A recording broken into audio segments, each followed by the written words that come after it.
that it would be dangerous to your children to rely on that to protect your rights. And that the strongest thing you can do is a second parent adoption, because that will be recognized in all 50 states.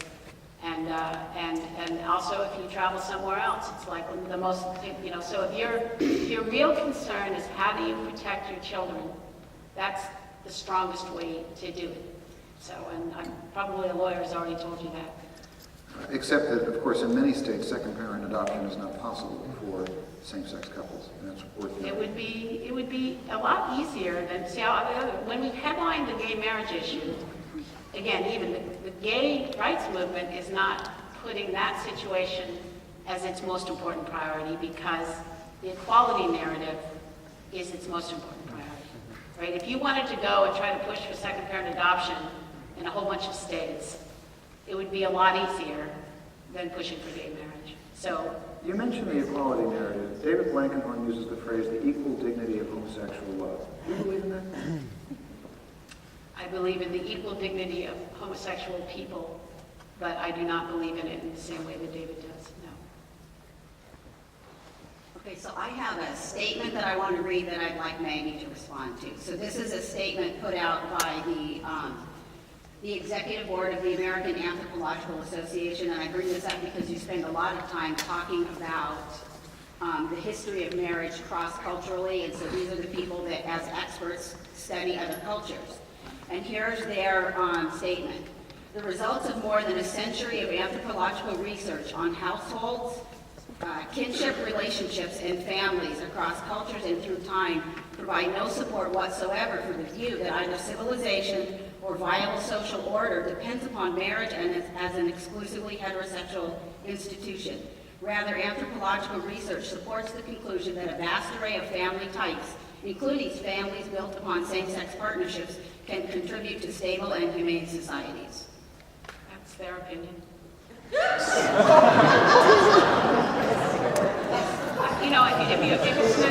If you want to argue from authority and you want to take their authority, you believe that. I would point out that that's an argument that says there's nothing distinctive about any one family structure. There's nothing ideal about a child's mother and father raising it. I actually believe the argument for gay marriage depends. What's really hard is to construct an argument for gay marriage which accepts that the ideal for a child is a mother and father, and that marriage is important because it's importantly related to furthering that ideal. If you read it, that those are a group of people who believe that there are many different kinds of family structures, and there's nothing distinctive about what I think is distinctive and important. So we'd be in a different place if you want me to explain why I believe that they're wrong. But you didn't ask me that. You asked me, like, these are the experts. Okay, you want to believe what the experts think, you can go and believe those experts. Personally, if I'm going to take an argument from authority, I'll go with them. I don't, arguments from reason and arguments from authority are two different things. I would simply point out that there are a lot more experts than the anthropological experts who say very similar things. So, I mean, if we want to look to expert opinion, there's a lot on our side. But I want to follow up with something that you... I'm sorry, I lost it. I don't want to delay things. Dr. Corvino, my question would be, since the gay community's had some success working for their rights in marriage, their perceived rights in marriage, what do you say to like polyamory groups that want to work for their rights for like a cluster marriage of 2 men and 3 women? And then if you were against that in some sense, what would that mean? I mean, like, in what sense are the arguments for gay marriage different than the ones for polyamorous marriages? And if you're for it, then are we running the risk of, like, basically diluting the definition of marriage so thoroughly that the cell breaks its membrane and basically has no definition? The question I would ask is why you think my argument for same-sex marriage has anything to do with the argument for polyamory. If my argument were just people should be with whomever they love, sure, if they love 7 people, they should be with 7 people. But my argument went through a number of steps, ultimately trying to show that it would be good for society for everyone to have someone to take care of them and vice versa, provided that that's what they want. Now, whether it's a good idea for people to do that with multiple partners, that's a separate issue. Maybe it is, maybe it isn't. But look, traditionally, multiple partner relationships have taken the form of one man, multiple wives. That is part of the history of marriage. It is the most common form of marriage in history. That's just an historical fact.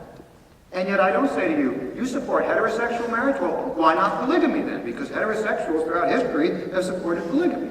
Whether multiple partner marriage and two-person marriage are good ideas are two separate questions.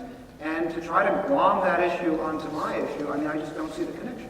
Well, let me just say, again, I don't think it's a necessary connection, but I do think there's more reason to it than you have your set of arguments, and Sure. your set of arguments don't lead to that conclusion.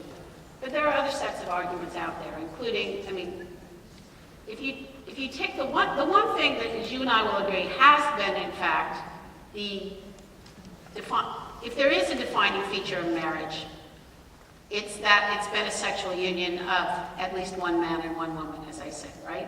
So we're now in a position we're going to take what has been the single most universal, if there is a universal feature of marriage, and we're going to overturn it, right? So that's not going to be a core feature of marriage in our culture. It will raise the question of, well, what are the core features then? If this thing can be changed, what else can be changed? Well, anything else can be changed, and we have both. Only if we have good reason to we change. both have. Well, I'm just going to say it's not irrational to say it's going to provide new energy and impetus. And your position is, I don't have to answer that question. The polygamists are going to have to answer that question.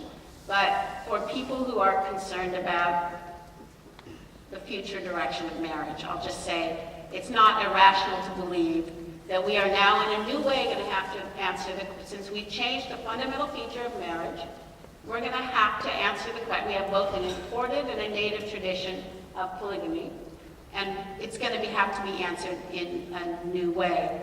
The other thing that the way David Blankenhorn shortens that is to say, how can we say two and only two is the rule? It's going to be the rule, given that the male-female thing has been overturned. The other argument that's out there, that Ted Olson is out there making every day, we have a fundamental right to marry, okay?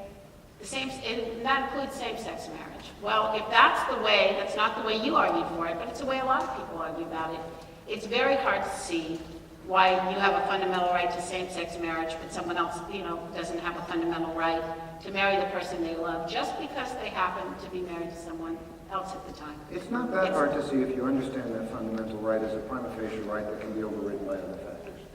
You can construct an argument. It's not a logical necessity that one but will we're lead talking together. logic here. Let's talk about cultural reality. Let's just at least say you're not responsible for demonstrating that polygamy won't happen, but let's just say this concern that's being raised is not an irrational concern. It's clear that we're going to have to defend other features of marriage once we have abandoned what has been the core understanding of marriage. I agree with you that this involves a change. And I agree with you that it invites us to talk about the core features of marriage. Right. I don't agree with the suggestion that inviting any one change puts any other possible change on the table, particularly with respect to the multiple partner thing, which is part of the history of heterosexual marriage. So, before I have to explain why it's a bad idea, you have to explain why it's a bad idea. And it's not something you can do in a 3-minute time. We have a lot. Right, and that's, again, it's not I don't make an argument about it leading to polygamy. It's not my argument or my central concern. I just want to say that the people who are concerned about it, I don't think can just be dismissed as irrational or these things are related by the cultural understanding of marriage that's now being put into play in a new way by a dramatic change in our formal structure. Right. That's And I certainly didn't want to be dismissive about it either. next. Sorry. Hello, my name is Kyle Nice.